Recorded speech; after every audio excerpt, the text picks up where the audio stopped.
अब कल तनक गांव में तुम जाइयो, कई बार हम एक मर्डर करने हैं, को संग दे रहा हो गांव के, कौन कौन साथ देगा बताओ। तो अच्छे काम में 4 चीजों की आवश्यकता है। सबसे पहले कर्म, हो क्या रहा है, उसके बाद कर्ता, अंगुआ कौन है। कोई अच्छा आदमी खड़ा हो जाए, पूरा गांव पीछे खड़ा हो जाए। अकल को कोनो अच्छो 1 नंबर को बेवड़ा दरुगा के यार हम भी कथा करा रहे, चंदा करवा आदमी के काय को लगे वो पूरी पी ले। कर्म, कर्ता, फिर जगह, जगह का भी बड़ा महत्व है। अब जई कथा तुम पाकिस्तान में करो, एक बम में चीथड़ा उलझे, हम आए न तुम आए, उलझे के नहीं उलझे। और उसके बाद फिर समय, समय भी होना जरूरी है। अब मुझे भागवत कहनी है, राम कथा नहीं कहनी, वो तो प्रसंगवश दिमाग में बात आ गई है। विश्वामित्र जी के पास 4 चीजें अच्छी हैं। कर्म, यज्ञ हो रहा है, अंगुआ विश्वामित्र हैं, जगह जंगल है, और समय सुबह का है। फिर भी विश्वामित्र का यज्ञ सफल नहीं हुआ। अच्छा, विश्वामित्र का यज्ञ कितने लोग मिटाते थे? 2। पहला सुबाहु और दूसरा मारीच। अब इस बात को गहराई से समझना। सुबाहु माने अभिमान और मारीच माने कपट। अच्छा, ये दोनों एक ही जगह तो रहते हैं, अभिमान और कपट एक ही जगह रहते हैं। और रामायण में एक व्यक्ति के पास हैं, किसके पास? नारद जी के पास दोनों हैं। आप पढ़ो रामायण। नारद कहूं सहित अभिमाना। नारद को अभिमान है कि काम को हमने जीता है, पर सोचा भगवान को बुरा ना लग जाए, तो कह दिया कृपा तुम्हारी सकल भगवान जो कपट कर दो। देखो, एक बात और समझना, जीवन में पैसा कमाना कठिन नहीं है, पैसा कमा करके उसका उपयोग करना कठिन है। गलत जगह जा रहा है कि अच्छी जगह जा रहा है। सम्मान मिलना कठिन नहीं है, सम्मान मिलने के बाद सम्मान पच जाना यह बहुत कठिन है। संबंध बनाना कठिन नहीं है, संबंध निभाना बहुत कठिन है। रोटी कमाना कठिन नहीं है, रोटी कमा के खाओ कठिन है। आज हर आदमी रोटी कमा रहा हो, पर खा कहां रहा हो? रोटी सब कमा रहे, पर खा कौन रहा है? तो जीवन में अगर कभी सम्मान मिले तो उसको पचाना सीखो। अच्छा, सम्मान पचेगा कैसे? कोई अच्छा काम करोगे तो तारीफ तो होगी, पर वही प्रशंसा तुम्हारे पतन का कारण ना बन जाए। अक्सर करके प्रशंसा ही पतन का कारण होती है। और फिर अगर भजन करने हैं तो 3 चीजों से तो बच गई। सबसे पहले पांव पराई से। ज्यादा पांव पराई होने लगे, समझ लियो अब गड़बड़ है स्थिति। ज्यादा प्रशंसा होने लगे, समझ लियो अब स्थिति गड़बड़ है। और ज्यादा पुष्प माला पैराई जान लगे, समझ लियो गड़बड़ी है। अब ये भजन की 3 बाधाएं हैं, प्रशंसा, प्रणाम और पुष्प। पर अब बात को हमें संसार में रहना है। अच्छे काम करोगे तो प्रशंसा होगी, पर वो प्रशंसा पचे कैसे? आज ये बात समझ के जाना कि अगर तुम्हारी प्रशंसा हो तो वो पचे कैसे, उसके लिए काम करना। आप लोगों ने देखा होगा जब बड़े बड़े नेताजी लोग क्षेत्र में जाते हैं तो उनको मालाएं पहनाई जाती हैं, पहनाई जाती हैं कि नहीं, खूब स्वागत होता है। अच्छा, कहीं कहीं तो 2-2, 250-250 माला एक संगे पेरा दी जाए। अब अगर नेताजी वे पूरी माला पेरे रे जितनी उनको क्षेत्र में पेराई गई हैं, कैसे लगे उतारे ने वे कहूं पैर तैरे में, जी ने पेराई सो पैर तैरे में, पैर तैरे में अच्छे लगे। अब फिर खतरा है, कहूं कोनो माला में धागा पतरो भाव और वजन में कहूं खिंच गई और एक आध पीछे की नस चली गई तो फिर तो और खतरा है। नहीं, बात हम सिर्फ ये कह रहे हैं कि प्रशंसा मिले तो वो पचे कैसे, ये समझ लो। जैसे नेताजी को कोई माला पहनाता है तो वो तुरंत उतार के बगल वाले को दे देते हैं, अपने पास नहीं रखते। अब वो ना उतार पाएंगे तो बगल वाले उतार लेंगे। बस यही तुम्हें करना है। कैसे?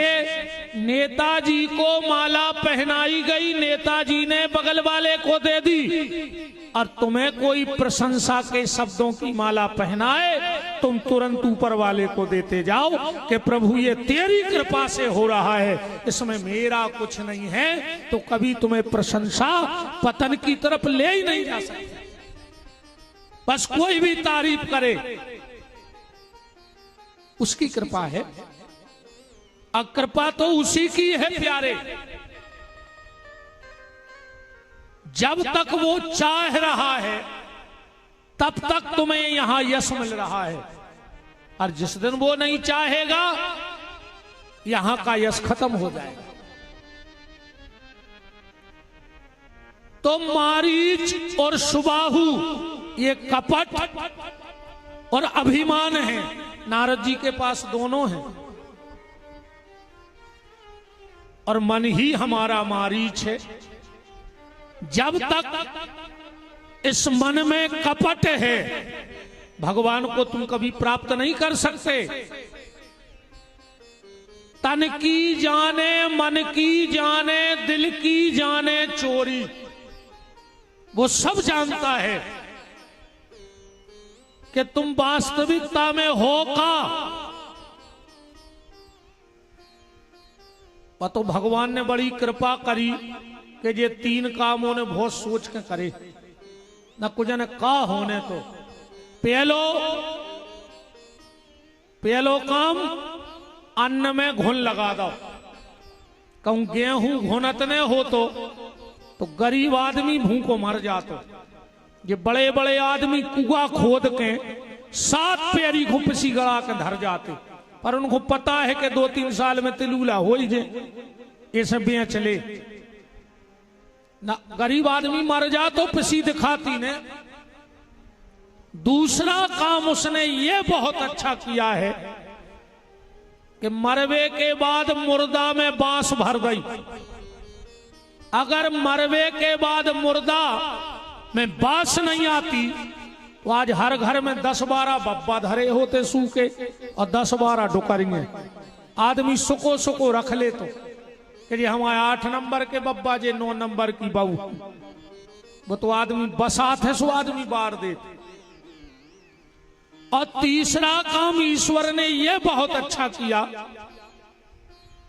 कि कोऊ के मन की नहीं जाने।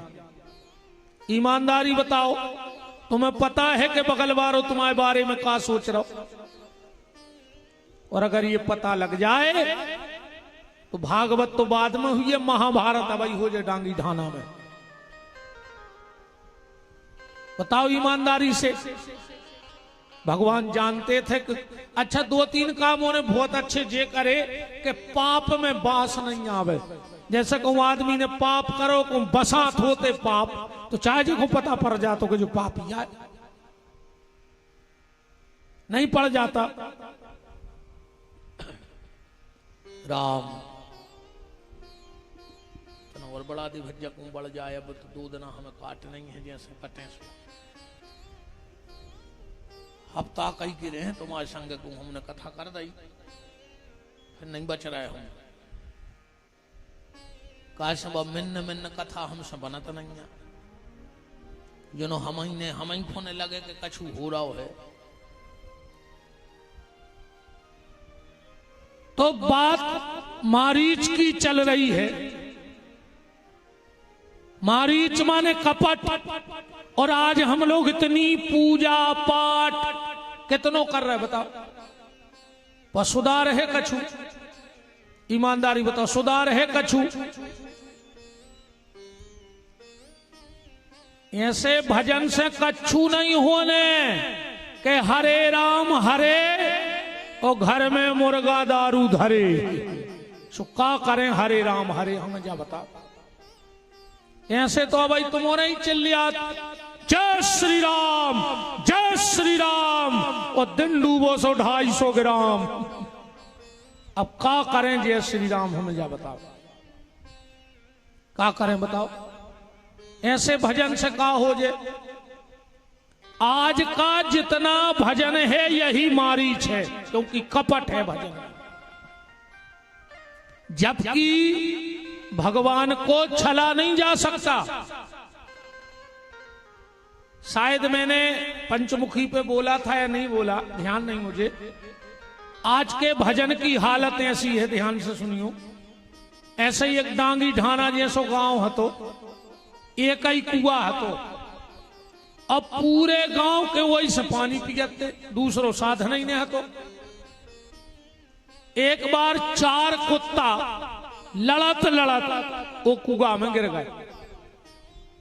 4 ही मर गए, सड़ गए, पानी बसान लगो। अब गांव में पानी की त्राही मच गई। गांव के बुजुर्ग सब इकट्ठे भाई, बोले यार अब कछु उपाय तो करने पर। अगल बगल में जितने साधु संत महात्मा हते उनको बुलाओ गो कि अब तुम लोग बताओ इसका उपाय क्या है। सब विद्वान बोले एक उपाय है। बोले का? बोले कुआ करवाओ खाली। ध्यान से सुनत जाइयो। कुआ खाली करवाओ,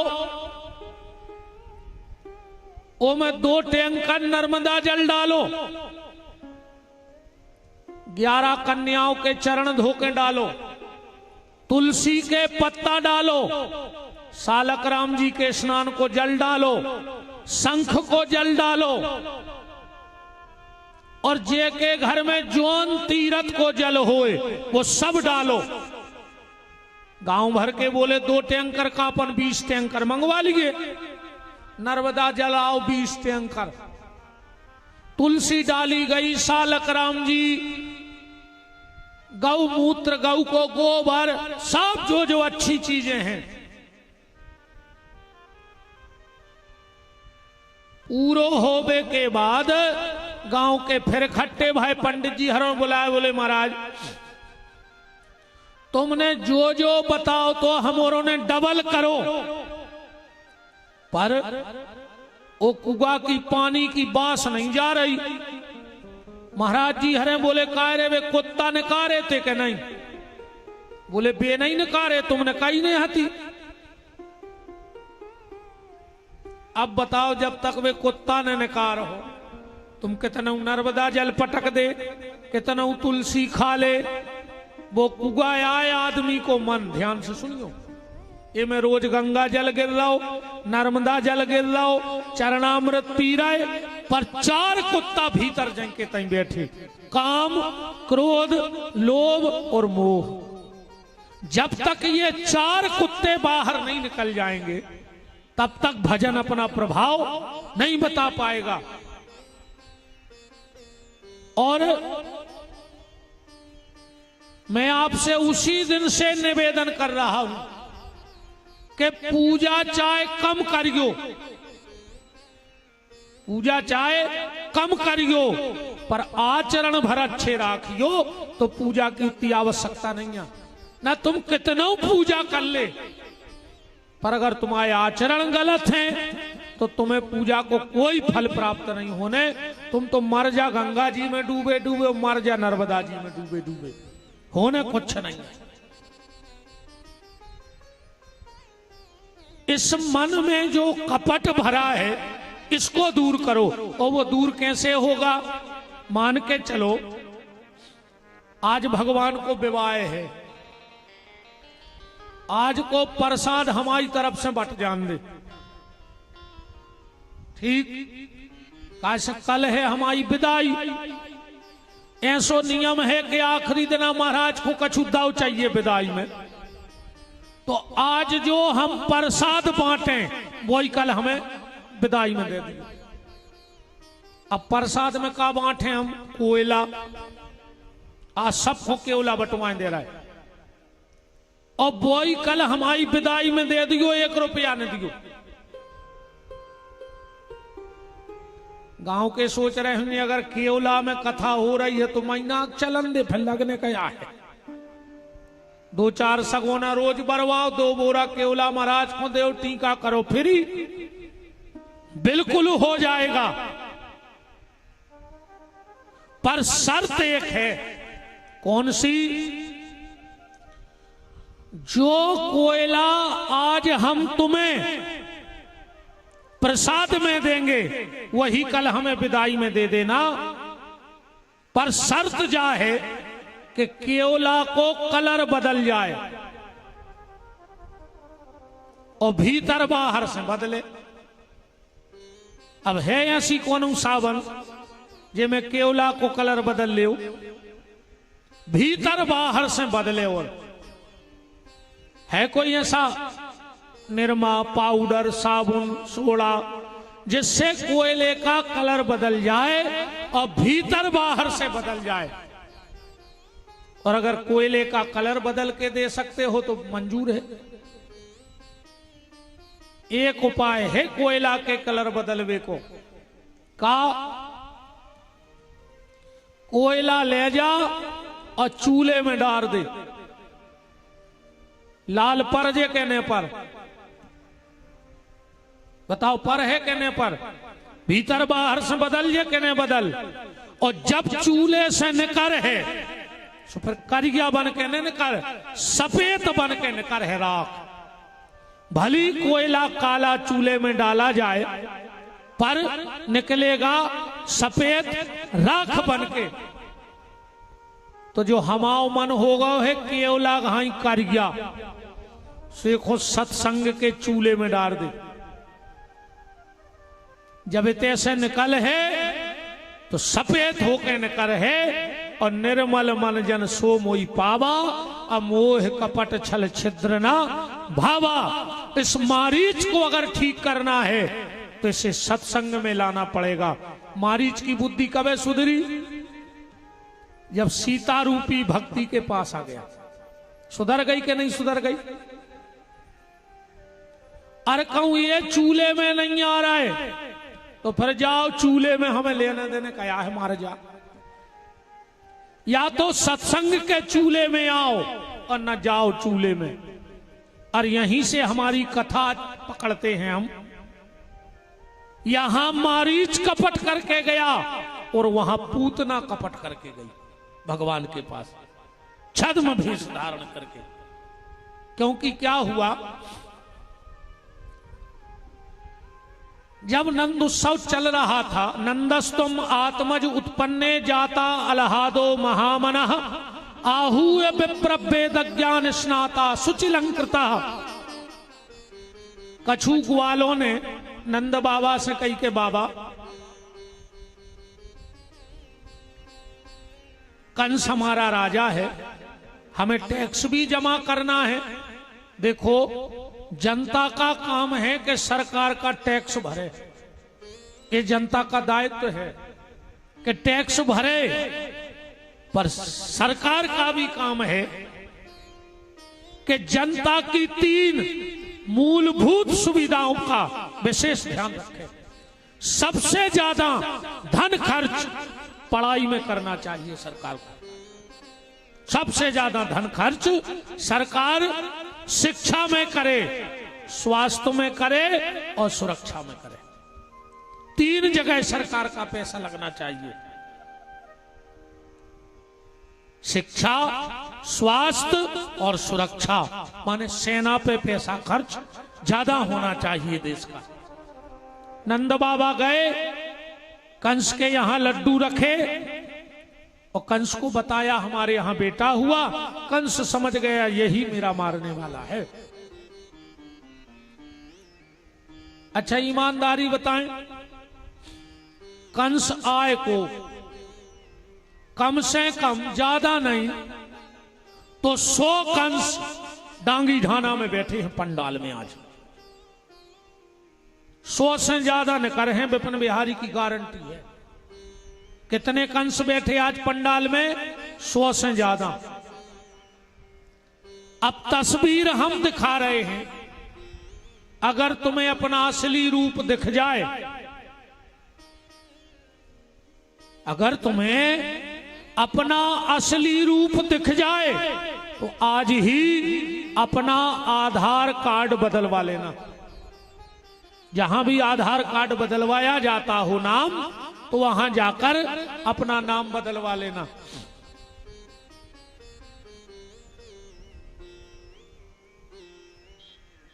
अब तुमने देखियो कि तुम तो नोई कंस से क्षेत्र के कोल है। अगर तुम्हें अपनो असली चेहरा आज दिखा जाए सत्संग में,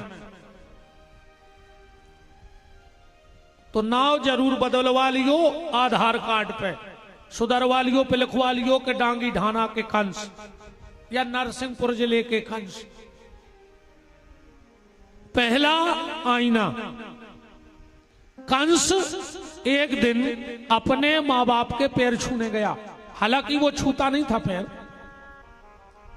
वो मां बाप के पैर नहीं छूता था। ऐसे तुमोरों में बीचों बैठे हुई हो,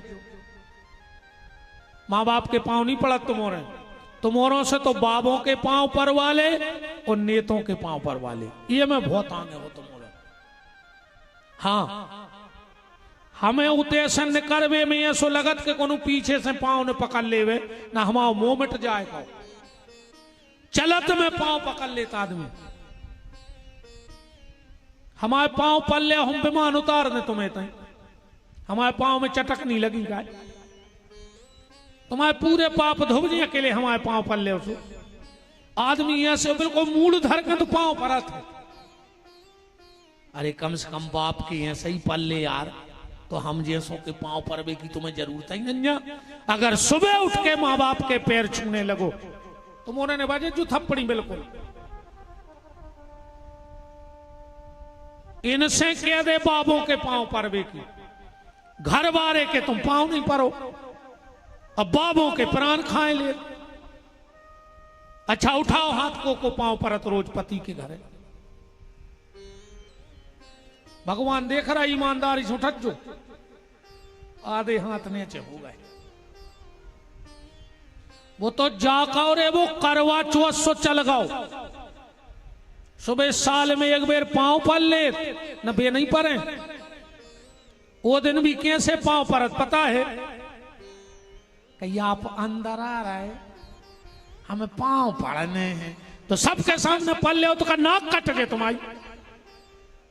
एक बात सुन लो मेरी बहनों ध्यान से, और जहां तक तुम्हारे जानत हो सो कल तक को टेम है पूछ लियो कि विपिन बिहारी ने कही है जब बात मंच से, सुहागन नारी को पति के अलावा किसी दूसरे पुरुष को छू करके पांव नहीं पड़ना चाहिए। ये हमारे सनातन धर्म के खिलाफ है। सिर्फ पति के पांव पे हाथ धर के पांव परो चाहिए। कितना बड़ो बाबा आ जाए, कितना बड़े महाराज आ जाए, कितना को आ जाए, कबहू छू के पैर नहीं पड़ना। 3 हाथ दूर जमीन पे सिर रख देना चाहिए, तुम्हें उतना ही फल मिलेगा। और बाबा जी हरो भी अलग से शौक पांव परवावे की। अब पांव परवावे को लोभ नहीं, ईमानदारी आ जा 10-20 रुपया की। पाँव तो सो आशीर्वाद धरो हमारे थे, हम दिन भर आदमी से करे खुश रहो, तो कहा हमारा फैक्ट्रिया खुली खुशी की।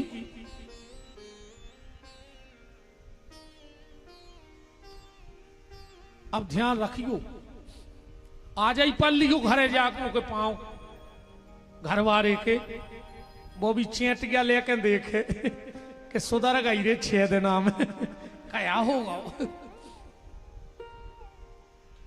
कल वो खुदा है लुआ के कि कल और सुने अपन वेसरी और जहां जहां हमारी कथा हो जे वो ते लुआ दे कि चलो रे लुआ चलो कथा में जा सुधरा जात है। पर हो आज घरे जाकर पाँव के ने पर हो ने पर तुम्हें आज महाकाली को कोल चढ़ो है, तुम घरे जाके घर वाले के पाँव ने परे। कहा जजमान तुम्हारी हो रही पाँव पर आई कि नहीं? अरे बताओ। मैं कहा हाँ कछु नहीं हुए, इतने सकोच को नहीं आ परे जाते हैं। सांची के डर के मारे कह रहे हैं।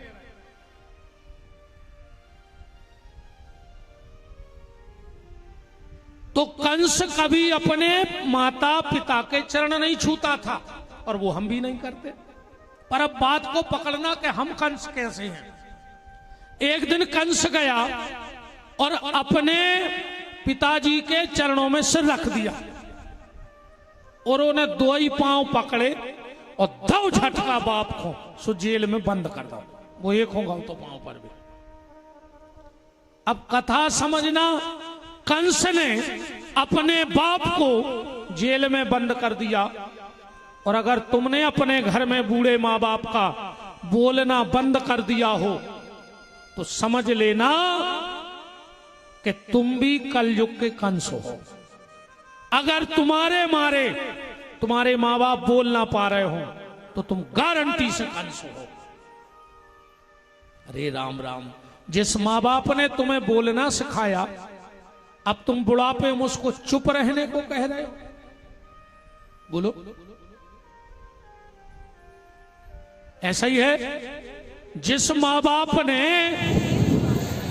तुम्हें बोलना सिखाया उसी माँ बाप को तुम चुप रहना सिखा रहे हो। धिक्कार है तुम्हारी जिंदगी को। मर जाओ चुल्लू भर पानी में डूब के।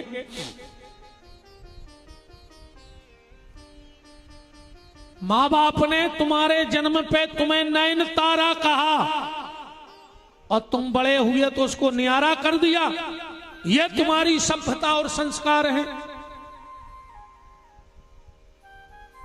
तो अगर और सुन लो, जितने बुजुर्ग बैठे हो, अगर 2 आदमी तुम्हारी घर में नहीं सुन रहे, कहूं तुम्हारी घरवारी और लड़का तुमसे जा कह देवे कि चुपचाप बैठो और खाओ, तो समझ लियो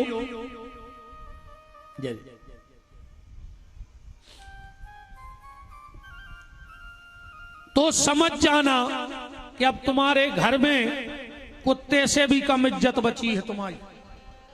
अब ने डरे रहो घरे, जितनी बिगड़ गई भाई बिगड़ गई, आगे की सुधार ले। अब इनो भजन में बैठ जा। तो कंस एक, दूसरा कंस कौन है? कंस के घर में एक चीज रोज गिरती थी। क्या? और अगर तुम्हारे घर में भी जा चीज गिर रही हो तो तुम भी कंस ही आओ। क्या गिरता था कंस के घर में? उसकी बहन देवकी की आंख के आंसू गिरते थे। और अगर तुम्हारे कारण तुम्हारे घर में किसी बहन बिटिया के आंसुआ गिर रहे हैं तो तुम भी कंस ही कहा है। ध्यान रखियो, तुम भी कंस हो।